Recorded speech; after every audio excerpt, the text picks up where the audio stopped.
E aqui está um paradoxo cruel. Quanto mais nossa civilização avança tecnologicamente, mais nos tornamos primitivos psicologicamente.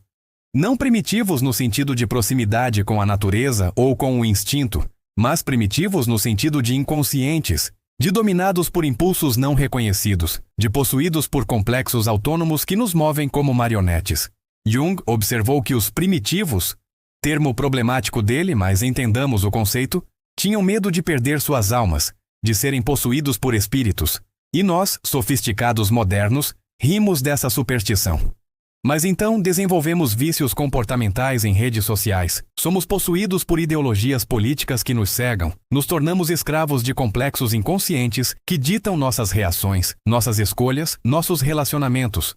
A diferença é que eles chamavam esses fenômenos de espíritos e demônios, e nós os chamamos de transtornos e compulsões, mas a estrutura psíquica subjacente é a mesma. Somos possuídos por conteúdos psíquicos autônomos, que não integramos conscientemente. O mundo moderno não acredita em possessão, mas está epidemicamente possuído.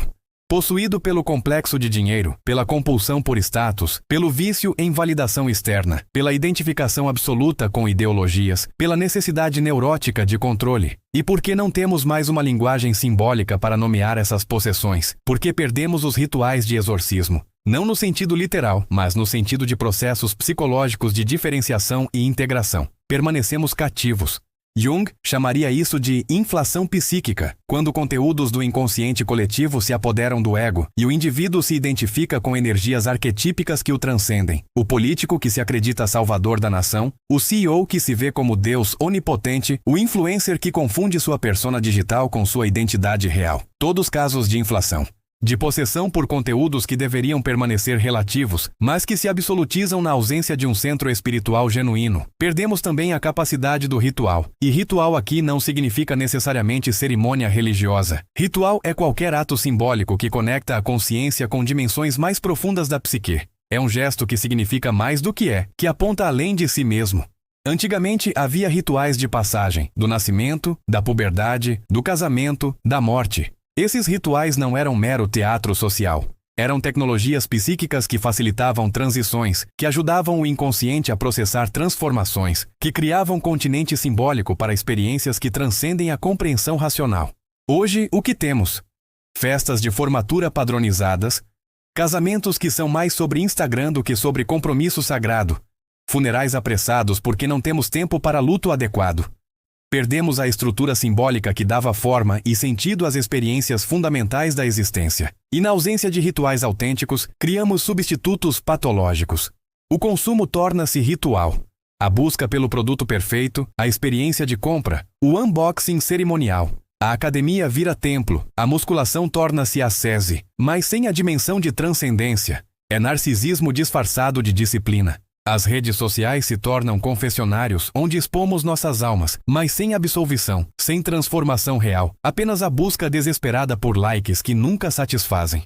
São rituais vazios, gestos que imitam a forma, mas carecem da substância, que mobilizam energia psíquica, mas não a transformam, que prometem sentido, mas entregam apenas distração temporária. Nietzsche viu que a morte de Deus criaria um vácuo de valores, e que esse vácuo seria preenchido por algo. A questão era, por quê? Ele temia o niilismo, o deserto que cresce, a perda de qualquer horizonte de sentido. E tinha razão de temer, porque na ausência de valores verticais, aqueles que apontam para algo que nos transcende, que nos chamam a nos superarmos, somos deixados apenas com valores horizontais, conforto, prazer, segurança, acumulação. Não que esses sejam maus em si mesmos, mas quando se tornam os únicos valores, quando não há nada acima deles, nada pelo qual valha a pena sacrificar o conforto, nada que justifique o sofrimento inerente à existência, então a vida torna-se suportável apenas através da anestesia constante. E nossa civilização tornou-se especialista em anestesia.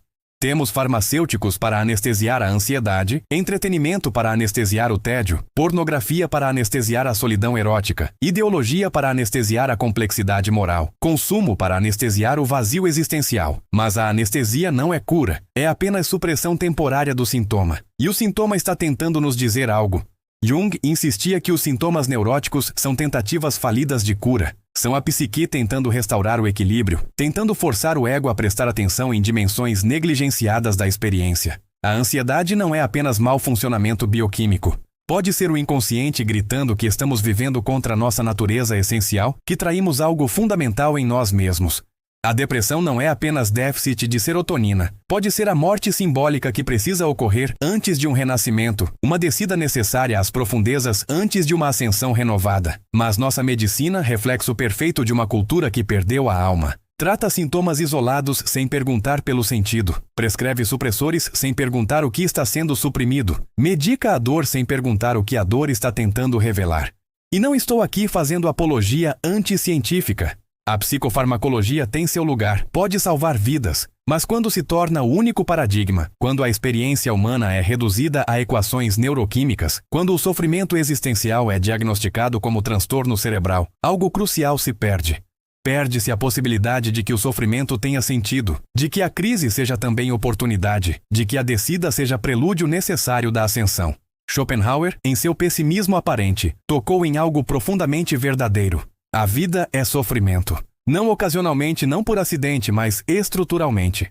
A vontade que nos constitui é insaciável, então a satisfação é sempre temporária, sempre seguida por novo desejo, nova falta, novo sofrimento. Ele disse que oscilamos entre a dor do desejo insatisfeito e o tédio da satisfação alcançada. E nossa resposta moderna a esse diagnóstico foi: então vamos maximizar os prazeres e minimizar as dores. Vamos criar uma civilização dedicada à busca da felicidade, entendida como ausência de sofrimento.